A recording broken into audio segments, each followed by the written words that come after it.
Bien, está ya con nosotros la abogada especialista en fiscalización y procesos electorales, Liz Barrera, quien trabaja justamente en la Dirección Nacional de Fiscalización del Jurado Nacional de Elecciones. Buenas tardes, Liz, ¿cómo está?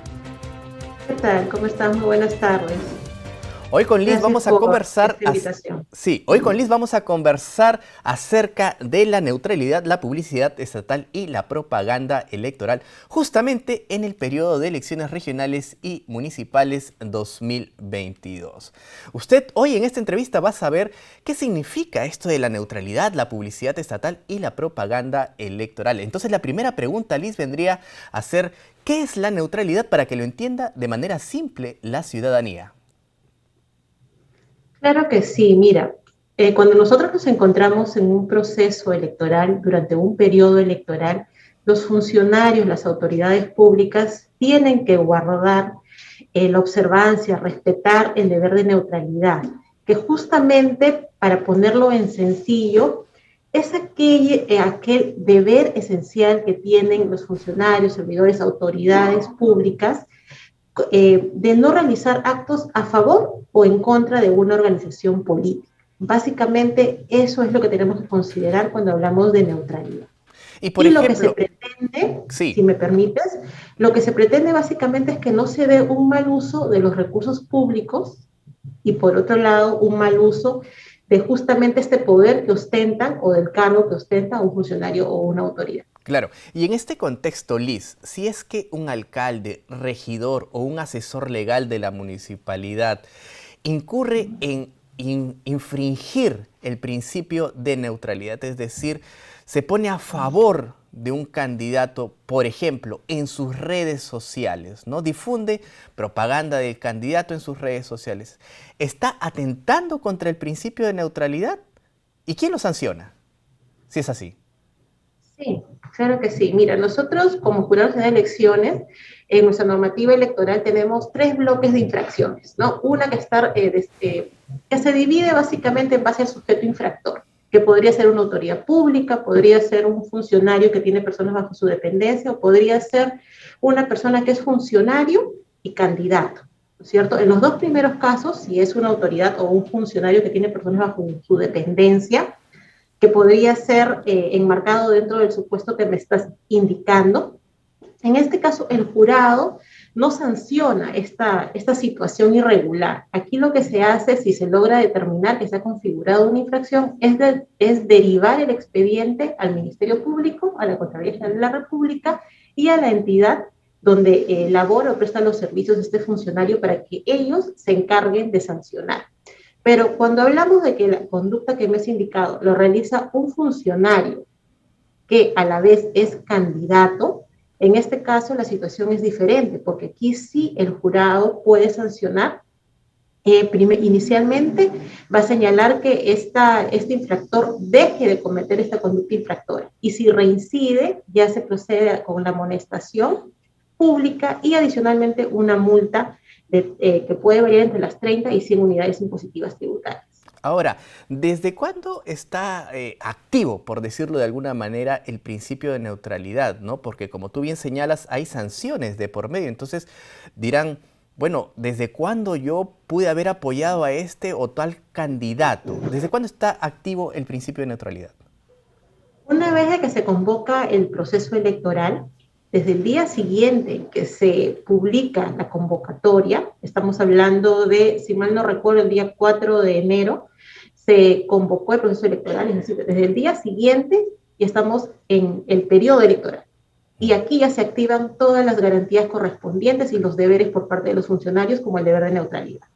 Podría decir a algún infractor, pero si todavía no tenemos candidatos, todavía no sabemos si esta persona podría o va a entrar en la contienda electoral, ¿realmente estoy infringiendo el principio de neutralidad si aún no es candidato formal? Hay que tener en cuenta que, si bien es cierto, hasta antes de mediados del mes de junio, donde se realizó o era el plazo para la inscripción de candidatos, ya tenemos organizaciones políticas, ¿no?, inscritas ante ROC que van a participar en el proceso electoral, ¿no? Entonces hay que tener en cuenta que estas acciones podían realizar algún tipo de favorecimiento o de repente alguna o campaña en contra de alguna organización política. Entonces es posible que se dé o que se haya dado la vulneración al deber de neutralidad en determinadas situaciones antes de la inscripción de la lista de candidatos o fórmulas. Claro. Ahora, con respecto a la propaganda electoral, porque vamos a encontrar durante este proceso de elecciones regionales y municipales 2022 abundante propaganda en la calle. Pero explícanos por favor y a la ciudadanía para que lo entienda de manera fácil, ¿en qué consiste la propaganda electoral? Sí, mira, la propaganda es aquella acción o actividad que van a realizar las organizaciones políticas y los candidatos. Y el objeto básicamente es obtener un resultado electoral favorable, ¿no? Persuadir al electorado para que vote en su favor. Esta actividad, esta acción se va a realizar con recursos particulares o privados, de la organización política o del candidato. Esa es la definición de propaganda electoral. Y como bien lo señalas, pues sí, conforme va acercándose, nos vamos acercando a la fecha de las elecciones, pues vamos viendo cómo va incrementando la cantidad de propaganda electoral en las principales vías de la ciudad, de las ciudades o las localidades, ¿no? A nivel nacional. Entonces, una de las principales infracciones que viene detectando el equipo fiscalizador que se encuentra desplegado a nivel nacional es la propaganda en postes de alumbrado público, ¿no? Por ejemplo, es una de las infracciones o de las incidencias que tiene mayor número en este momento a nivel nacional. ¿Y qué es lo que se hace al respecto? Es decir, porque este es un bien público, ¿no? Entonces, se está infringiendo, o sea, se está colocando sobre un bien público la propaganda de algún candidato o de alguna organización política de cara a estas elecciones, ¿no? ¿Quién controla todo esto? ¿Quién regula, ¿no? Que de alguna manera, pues, no se incumplan, ¿no? Esta clase de situaciones respecto a la propaganda electoral.